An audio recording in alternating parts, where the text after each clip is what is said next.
working folk don't have a chance unless we organise. Which side are you on? Which side are you on? Which side are you on? Tell me, which side are you on?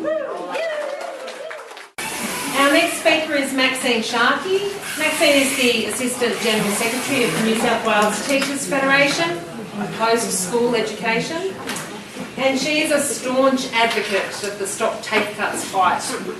She mixes a feisty approach with humour and passion. And for anyone who attended the Stop TAFE Cuts rally outside our local members' office just recently can attest to that.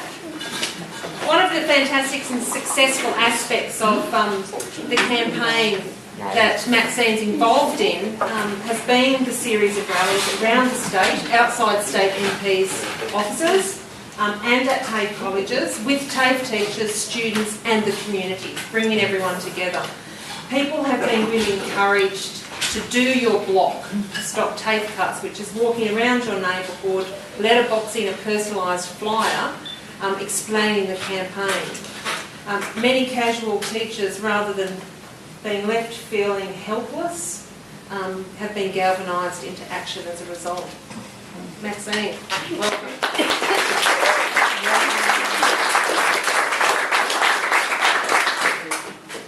Thank you. Do I need the microphone? No. I didn't think so. I'm also a teacher, so I'd first up like to also acknowledge the traditional owners of the land on which we meet and acknowledge that it always was and always will be Aboriginal land. I'd like to apologise, I haven't prepared anything for today because I just, where do you start and where do you stop? But because of that, I'm going to time myself. I am a union official, so I have been known to talk a little bit long at times. Look, I guess I could say a lot of things about the overall insecure work because it's not casual. It's having insecure work. And in TAFE we actually had a campaign which we called There's Nothing Casual About Teaching, because we had these so-called, we had insecure workers who were called casuals who had worked at the same place, at the same, for the same shifts for over 20 years and, had seen so-called permanent teachers come and go in that time.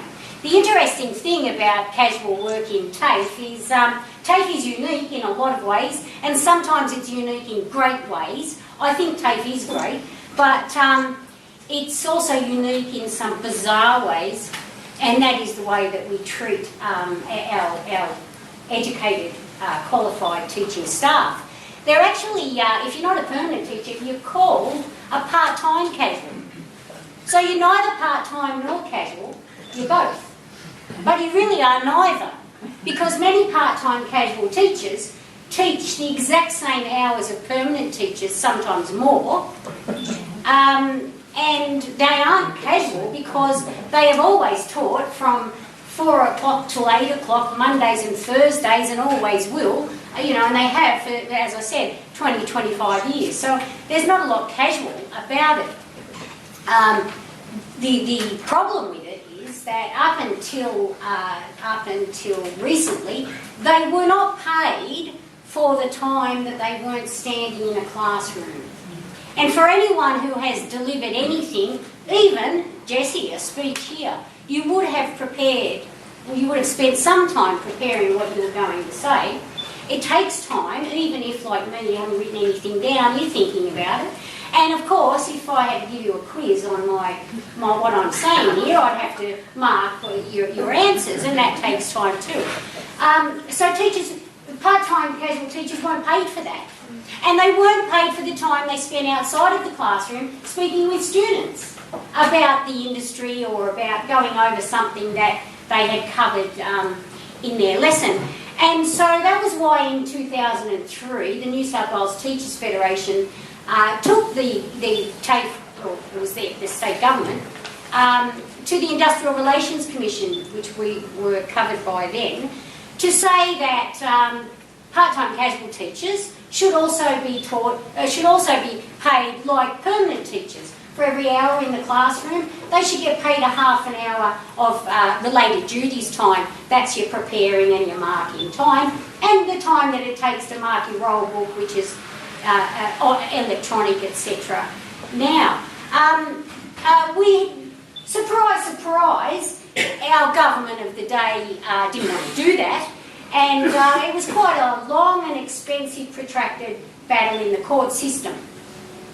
We won, but with some compromise. We won. The full bench of the Industrial Relations Commission agreed that it was unjust.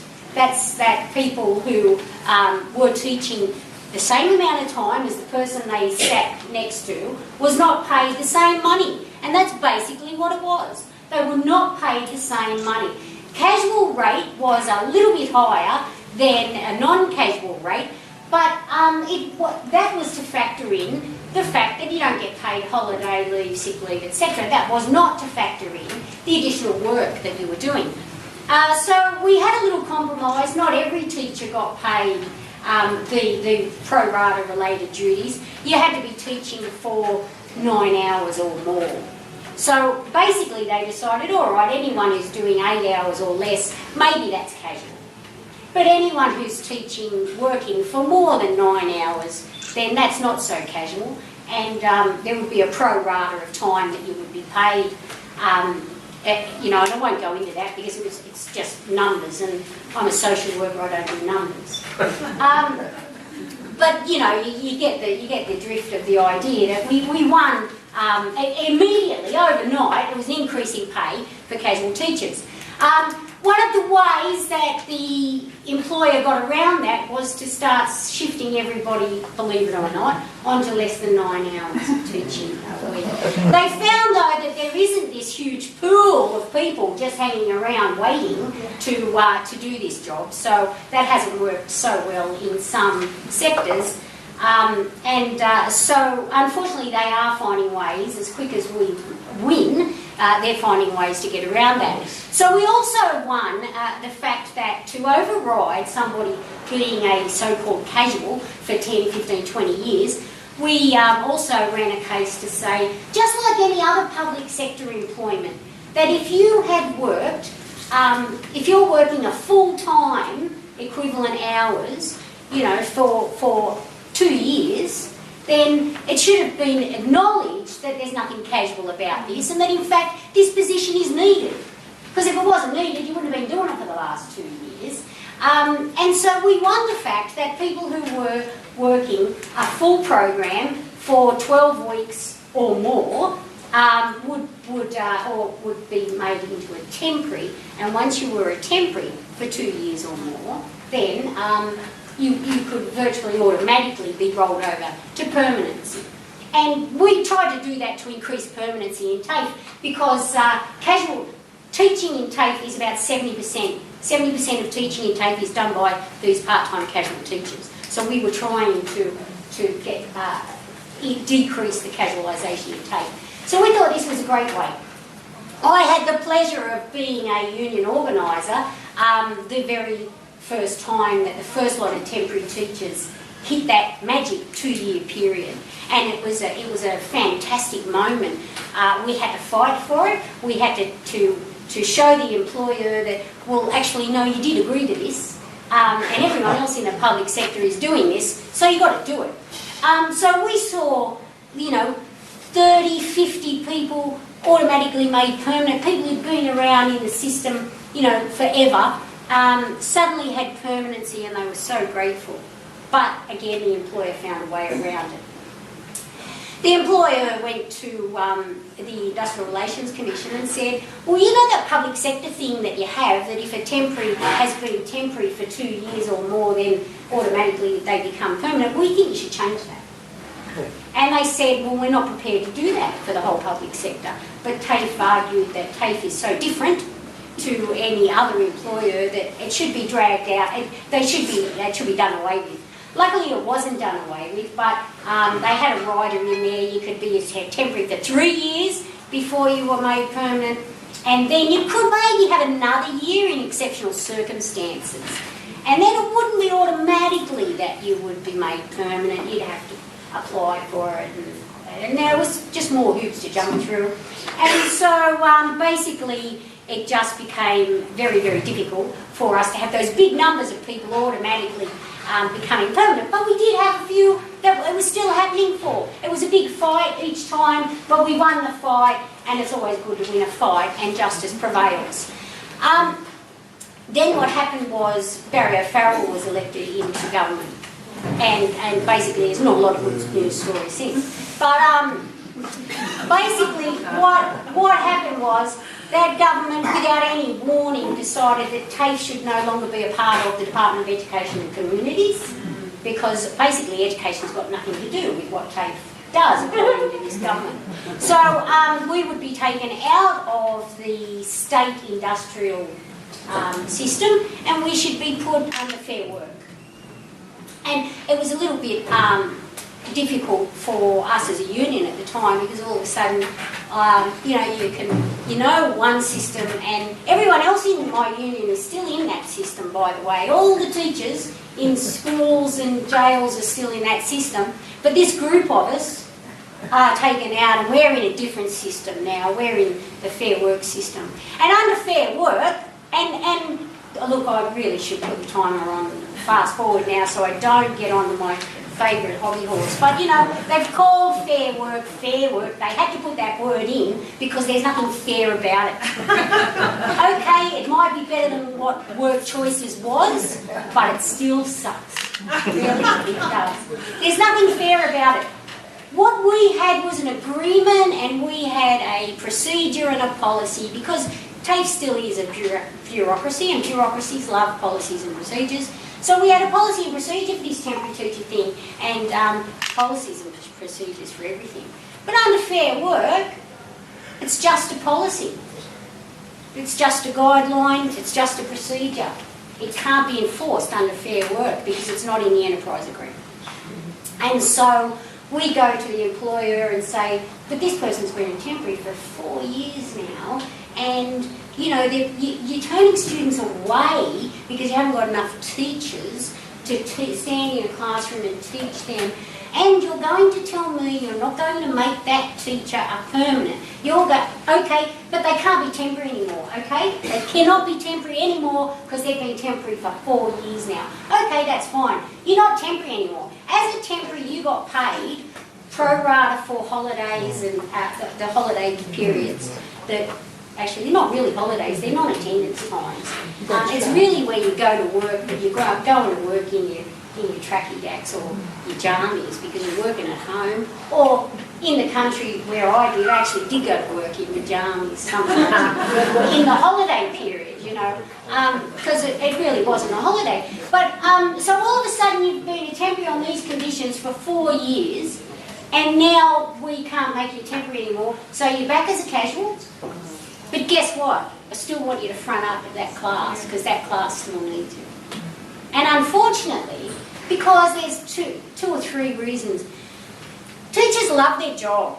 Teachers get a lot of satisfaction out of watching our students grow. And teachers in TAFE also are not just teachers.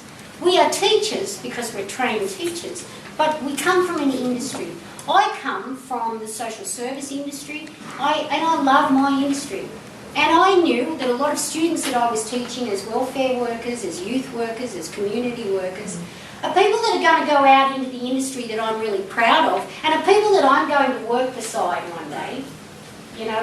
Because even though I'm a TAFE teacher, I'm sure I'll go back into my industry at some point, and many TAFE teachers do still work in their industry. A lot of tradespeople to keep their hand in on the tools. That Christmas vacation, they go back to working on the tools, and they work side by side with their students. So TAFE teachers want to give, and they want to problem solve, and they care about their communities that they live in, and so they kind of put their entitlements and their needs second, and they're exploited.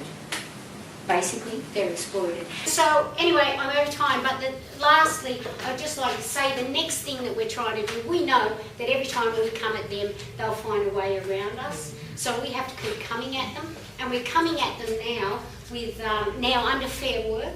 Fair Work has given us some other opportunities, and under Fair Work we are now going to say, well, okay, Fair Work actually says that there is, that has a definition for casual. It doesn't have a definition for part-time casual because that doesn't exist. But they have a definition for part-time and they have a definition for casual. And anyone who does this, has the same timetable regularly over and over and over again is not a casual. And so we're getting a case together now where we're getting part-time casual TAFE teachers to give us information and stories and affidavits, and we're going to Fair Work and saying, okay, now we want anyone for any length of time is being given these same, so it might only be 4 hours a week, but they're doing it year in and year out. We want that person to have a temporary contract, and so we'll do that, and I'm sure they'll find a way around that as well. Yeah. But they wouldn't work so hard to find a way around it if it wasn't to their advantage. Casualisation, insecure work is exploitation of workers, and it's the breakdown of unionisation and solidarity amongst workers, and I guess that's where I hand over to Sally.